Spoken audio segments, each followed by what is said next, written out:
How to be free from suffering. A talk with Unmani. So, how to be free from suffering? Well, of course, this is a trick title, essentially, because it's not about being free from anything. It's always about being free with. The freedom that you are doesn't depend on whether there is suffering or not.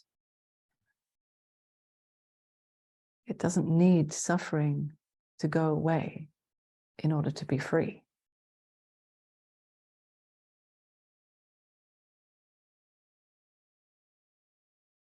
Our true nature, life itself, freedom itself,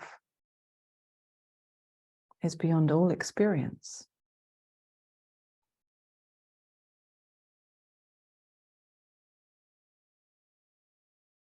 And an experience of suffering arises in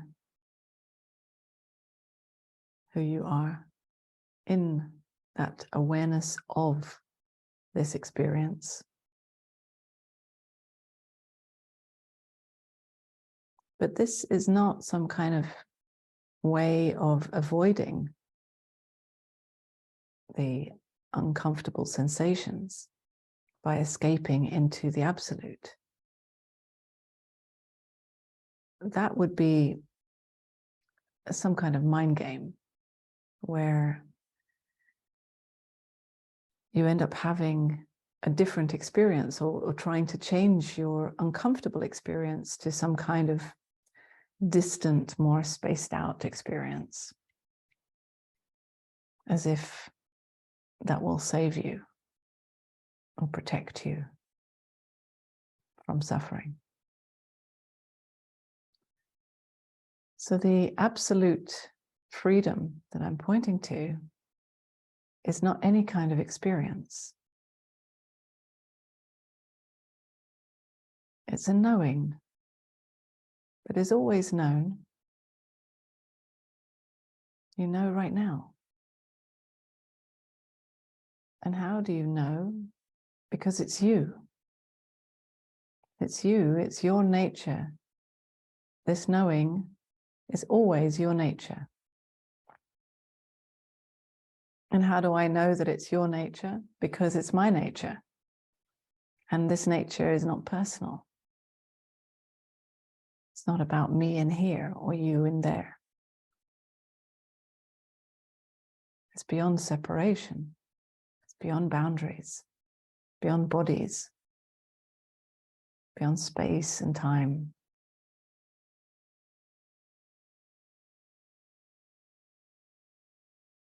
Always free. Always aware of whatever is happening.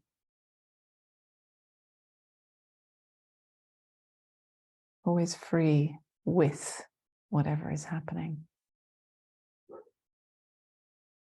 So this is the bottom line, really. This is the most essential knowing. And it's not a but, it's and. In the human experience, there may well be suffering. And in the human experience, it's very natural to want to be free from it, to want to find a way out, or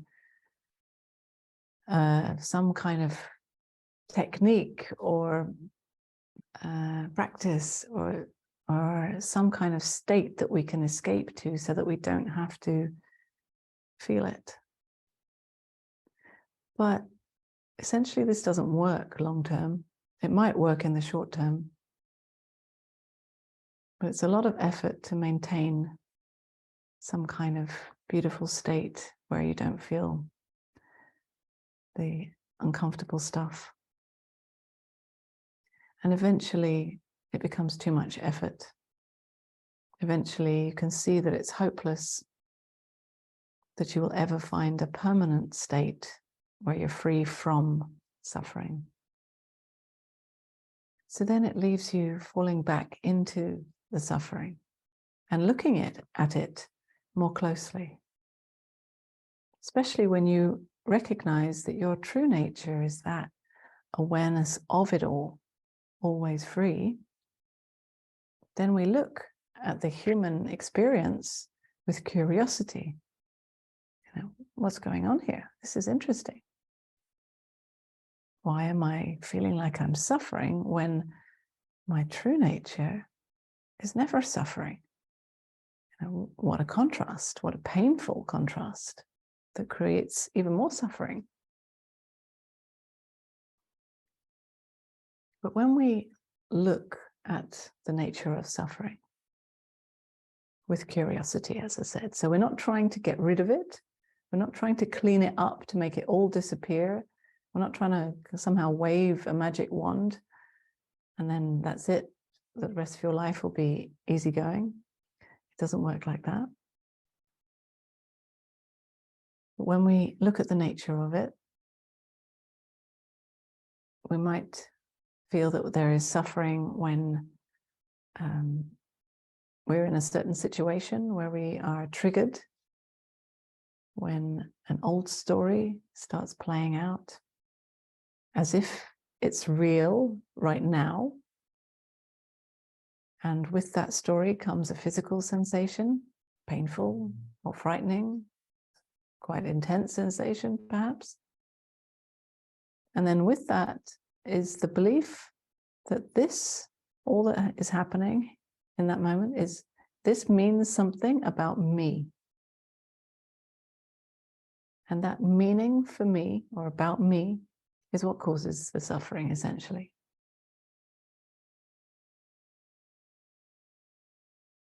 The trigger, the moment where you feel the reaction in whatever situation, this is an old thing playing out again innocently.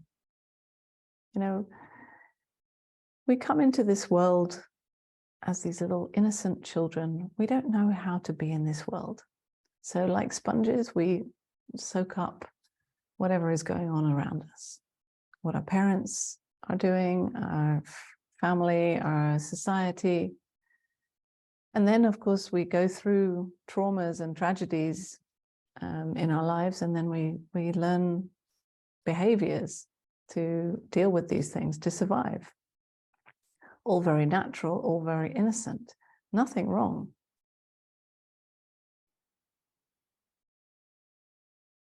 But when we believe that those mechanisms actually will save us, you know, actually will protect a me, then that adds fuel to the fire.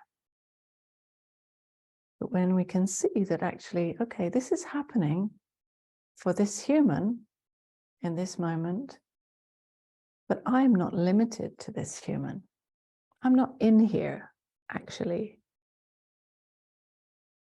In fact, my true nature is aware of this human, feeling and sensing everything, but I'm not in here. So therefore, if some trigger happens here, and there's some reaction or some uncomfortable stuff happening, none of it means anything about who I am. It doesn't mean that I'm not spiritual, or I'm not awakened, or I'm not aware. It doesn't mean that I'm not there yet, whatever there is. It doesn't mean that there's something wrong with me. It doesn't mean that I'm unworthy. It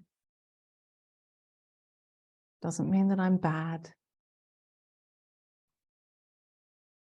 In fact, we can look at this human, as I said, with curiosity and compassion, because this human is trying its best to survive in this crazy world.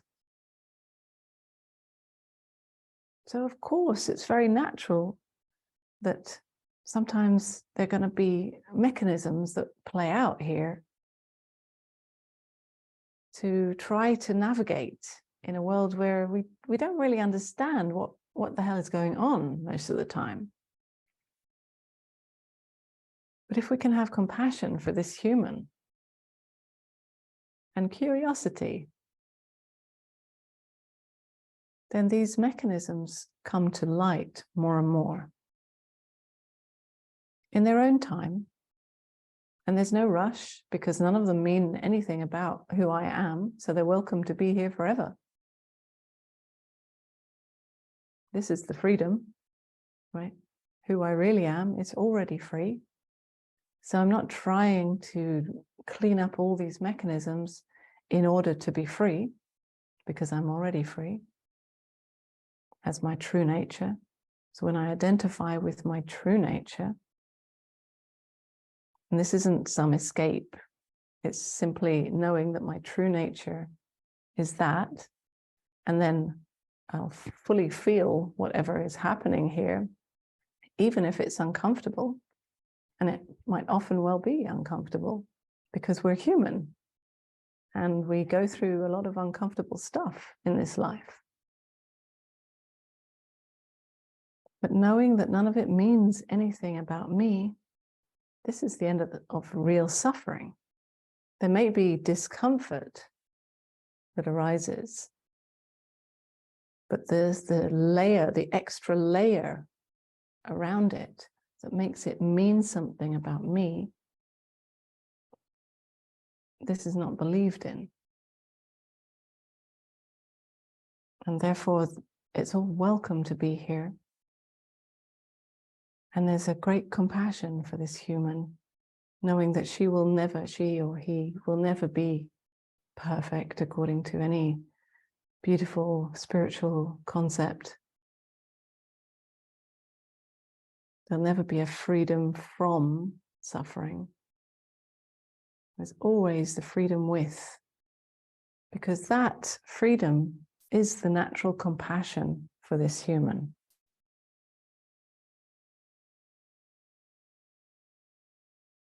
That freedom holds this human just the way he or she is. In all the mess, in all the discomfort, in all the triggers and the reactions, in all the traumas and the wounds, when it doesn't mean anything about who I am, I'm already free. I'm always free. And in knowing that, these mechanisms can slowly, slowly, in their own time, unravel. They come to light because there's no part of me that's making them mean something. Therefore, there's no fight. So then, when they're ready to be revealed, to come to more consciousness, they do. When we're ready to bring the attention out of the thinking, more to the body, to feel the sensations of that trigger, of that discomfort, rather than running with the story. When we're willing and courageous enough to stay simply feeling the sensation, sometimes burning in that same sensation, but knowing that it doesn't mean anything about who I am, this gives us the courage to feel it all.